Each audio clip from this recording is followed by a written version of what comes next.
Hablar sobre los datos que hoy presentó en un nuevo informe epidemiológico la provincia de Córdoba. Datos que posan la mirada sobre toda la provincia y sobre todo sobre lo que implica Río Cuarto.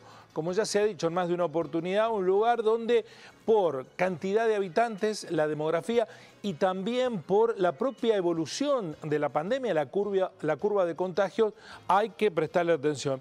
Quiero mostrarles uno de los datos que presentaron hoy en la conferencia de prensa las autoridades del Ministerio de Salud junto con el intendente, porque habla a las claras de en dónde se focaliza la cantidad de mayor contagios en la ciudad de Río Cuarto, sobre todo en los grupos etarios. Miremos cómo se distribuye. Se sabe que el COVID tiene una alta letalidad con las personas adultas mayores, pero miren en ¿qué grupo etario se contabiliza la mayor cantidad de contagios?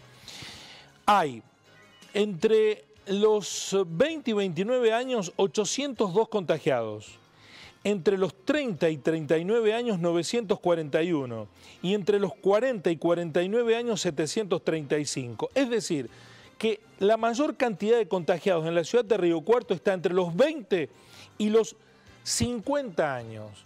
Un grupo etario que debiera pensar en los otros, en los que tienen entre 50 y 59 y entre los que tienen 60 y 69 y 70 y 79, que tienen menor cantidad de contagios, pero que aportan la mayor letalidad, sobre todo quienes están entre los 70 y los 89 años. Es decir, que los que tenemos entre 20 y 60 años, debiéramos pensar en nuestros adultos mayores. Ahí hay una responsabilidad social que desnuda la secuencia de la estadística. La otra cuestión que se decía respecto de los testeos.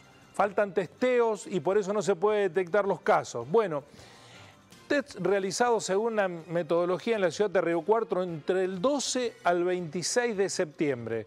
12 al 26 de septiembre, parte de esos días ocupados por el regreso a la fase 1. Los PCR, que son los hisopados, se hicieron casi 6.000, 5.590, mientras que los serológicos, que es los tests rápidos, que no determinan necesariamente si son portadores las personas de COVID-19, pero es el paso previo para ponerlos en el grupo de sospechosos, se realizaron 12.781.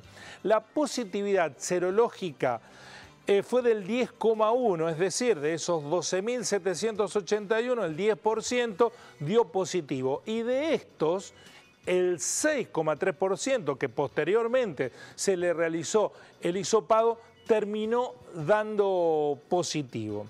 Y finalmente, en los datos presentados hoy por el Ministerio de Salud, se advierte en las zonas donde se hicieron operativos de identificar, hay 21 vecinales con 5% más de porcentaje de positividad serológica. Esto no quiere necesariamente decir que en esos lugares se detectó casos positivos de COVID-19, pero los tests rápidos, los PCR, que posteriormente se realizaron, se alimentan de estos datos que terminaron haciendo generar mayor cantidad de hisopados. Por ejemplo, en el operativo Identificar que se realizó en la casa Clodomira Vera, donde el 28,7% de los tests rápidos se registró positivo, en Las Delicias el 26,3%, en Luis Reinaudi el 24,3%, en Pizarro el 23,3%, en Alberdi el 22,7%,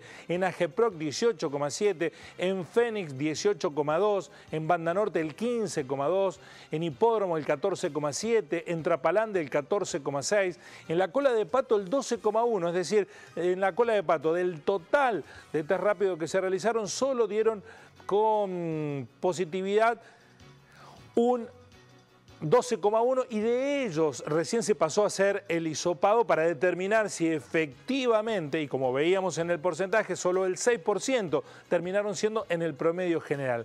Vean ustedes cómo se distribuye entonces por barrio. Según el operativo Identificar, los test rápidos y la positividad serológica, que insisto, no necesariamente determina caso positivo de COVID, pero que sí deriva en cuestiones de focalizar la atención y allí hacer más hisopados. Para finalizar, comentaba al comienzo respecto de cómo ha mutado, virado el rol de los COE, que surgieron como una superestructura para establecer una especie de paraguas político y para que no fueran decisiones de orden políticas partidarias las que se tomaban en torno del coronavirus y de la llegada de la pandemia, sino de orden científica. Pusieron a médicos, directores de hospitales a manejar los COE. Bueno, eso fue en la primera etapa, los 4 o 5 primeros meses, cuando no había tantos casos. Allí todo iba a parar a los COE.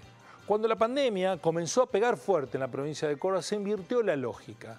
No tengo elementos para decir por qué los COE tenían mayor presencia política en el comienzo de la pandemia, cuando había menos casos, y se fueron apagando, aunque siguen funcionando como apoyo logístico, pero hoy los voceros de la situación son los gobernantes. El ministro de Salud, básicamente, y secretarios del ministerio, y en la ciudad de Río Cuarto el intendente y el secretario de Salud, que son cargos políticos.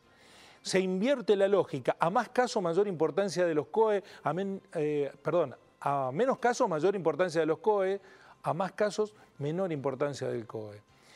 Tal vez haya que buscar una explicación de por qué se invirtió esa lógica, por qué se le dio tanta importancia o se tomó como una regla a respetar estrictamente las decisiones del COE cuando la pandemia no arreciaba, y ahora son decisiones políticas las que determinan los planes de acción para llevar adelante. Así son las cosas.